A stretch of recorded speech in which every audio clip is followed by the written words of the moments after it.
Happy Sunday. I hope you all are having a good day. I wanted to do a review on The Last Narc. Now, this is a documentary series that was released in 2020, and I never have watched it. And I figured, why not just give it a go? I didn't really have anything to watch this weekend. Well, I didn't. And then, like, this weekend, a lot of like shows have dropped that I was like, oh, okay, that's a good watch. That's a good watch. So I actually vegged out this weekend. But this documentary has me going down a rabbit hole. So I may be doing like additional reviews on it the more I do research and read up on this documentary. Again, is called The Last Narc, and it was released on Amazon Prime Video July 31st, 2020. If you watch the first season of Narcos on Netflix, it covers the assassination of this DEA agent. And this documentary actually interviews the agents that were involved in the case and just how their lives were affected afterwards. And they also interview his wife. It's a very touching to see how much she loved him and how in love they were despite like his career path and how busy he was. But anyway, the documentary series is about the 1985 death of a USDA agent, Enrique Camarano, also known as Kiki. The reason why his death was such a big deal is because how much that the government and as far as the CIA involvement in the case as it was later investigated. So originally we were fed that he was assassinated by the Sinaloa. Well, they weren't the Sinaloa cartel at the moment. Um, they will become that later when El Chapo takes over. But we were given the story that he was assassinated because he had been spying over the drug cartel and had filmed acres and acres of marijuana plants that were worth billions of dollars. And those marijuana plants ended up being burned and seized by the government. And he was kidnapped in public view on the street. And they tortured him for hours and hours and hours. And when I say torture, I cannot articulate how severe the torture was that he went through. Um, they have never actually released the audio of the whole time or anything that was done to him. There's really no living audio of it, like as far as in the general public, but the recordings and the audio were used in trial just to give context of how severe and how badly he was tortured for those 36 hours. So the three drug lords that they were investigating was Miguel Gallardo and Ernesto Carrillo and Rafael Quintera. And those are the people that till this day, those are the people that are recognized as far as from the government that were the shot callers for the assassination on him. But I really like how we actually get into the behind the scene things that were going on and that the death just wasn't adding up and the math was not tracking. There's definitely more to this, and there is definitely still more to this that we will probably never really know until like, or will never be disclosed until well after our lifetime. But this is an interesting fact. So the director, Tiller Russell, he actually researched Kiki's murder for 14 years before he actually even shot the documentary. So he's definitely coming with a lot of receipts and information about it. And he also had to keep the location of filming a secret, not just for the sake of just privacy or somebody like leaking any information, but for his safety and the safety of the people that he interviewed for the documentary because they were former federales that were in hiding and in secret locations as well. So I thought that was like, could you imagine trying to map the logistics, where to film, where not to film, who can you trust, who can you not trust, who's going to leak, who's not. Now, Agent Hector Belleris is in a big majority of the documentary because he comes with, again, a lot of facts, a lot of receipts. He was in the thick of it. He actually ends up getting burned by the DEA towards the end of the documentary, but pretty much his belief is that, and it's a actual logical belief, that Kiki was assassinated because he wasn't on the take.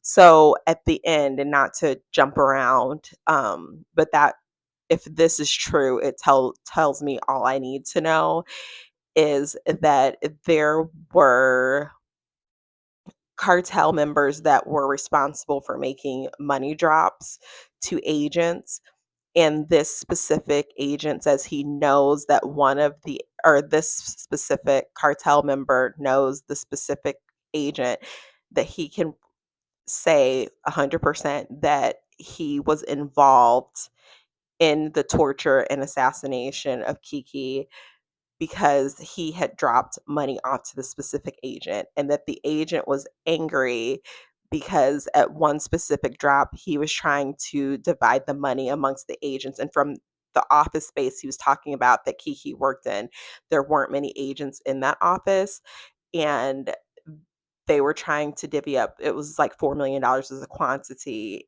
and Kiki told him he doesn't want any parts of that. So there's a few layers to the theory of why he was assassinated. Yes, the cartel was upset about the marijuana farm being burned, but he also had upset people because he wouldn't be corrupt. He wasn't on the take. So that was one of the issues, that they think that there might have been some benefit across the lines for everybody if he just wasn't around anymore.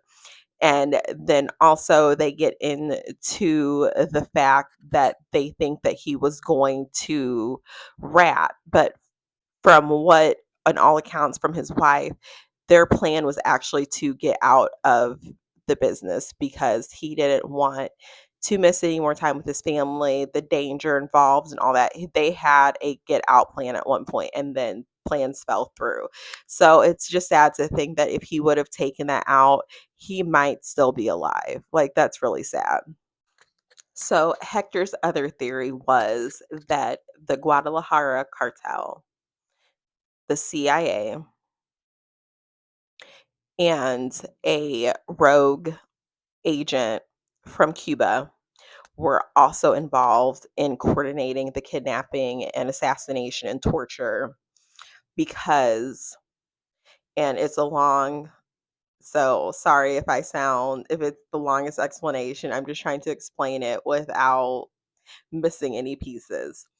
So the Contras supposedly trained in Mexico at this specific location, and at this time we were told during this decade that we were not funding the Contra war.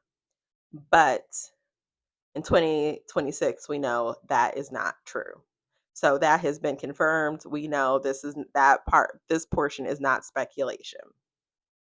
So they were also concerned if Kiki was going to go back and whistleblow that we were still funding the Contras, we were still sending money where we should not be sending money.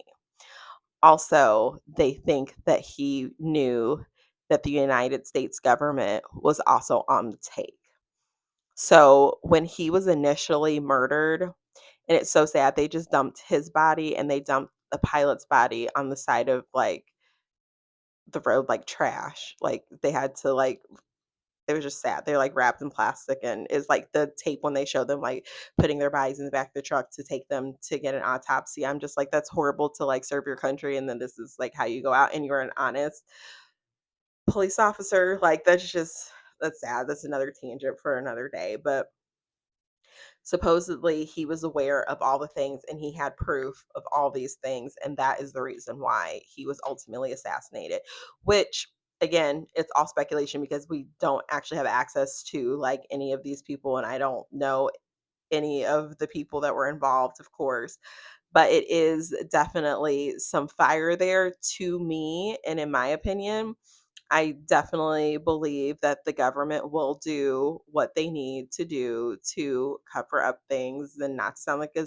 conspiracy nut or conspiracy theorist, but I think these things happen all the time, every day. This is just the story that would not go away, and it's I didn't realize because it was obviously way before I was born. It was in the news cycle forever, which makes me happy that people were trying to say like, "Hey, something's not right here. This doesn't pass the smell test."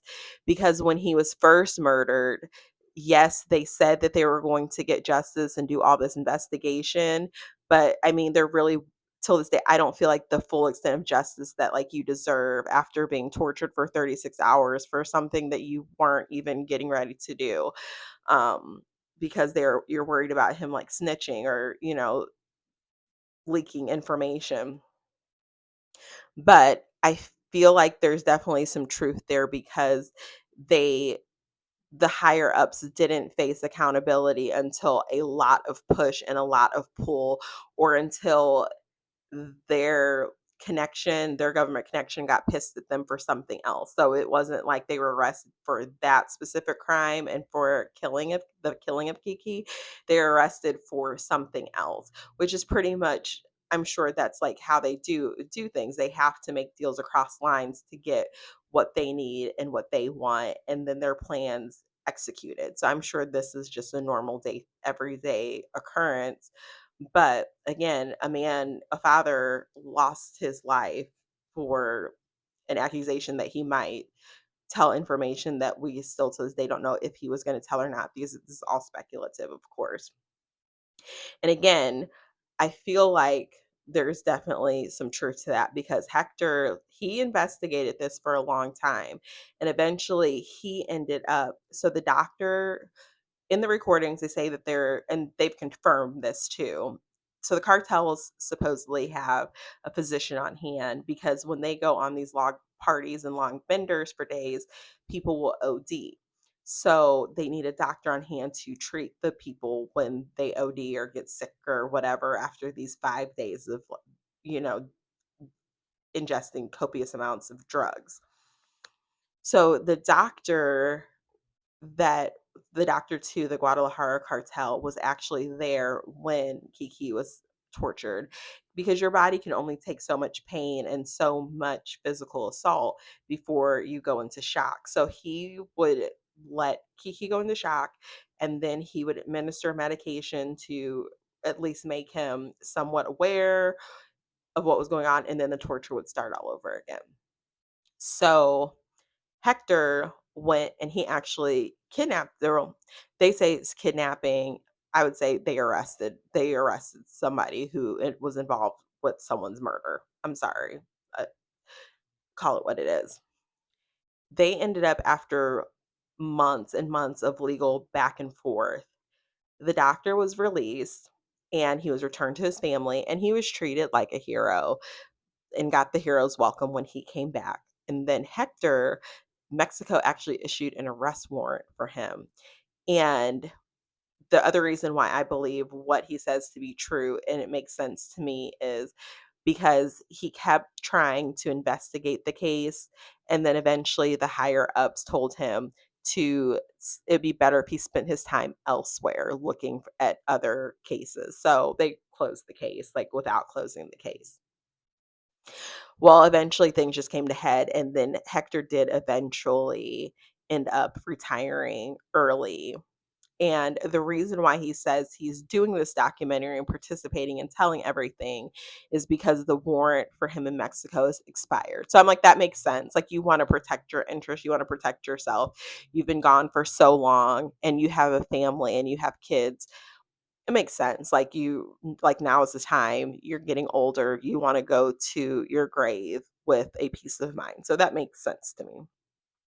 Another sad thing, Hector's son, he almost said he was doing this as like a type of, not necessarily therapy, some type of like a soul searching type of mission, because he did lose one of his sons as a result of his absence.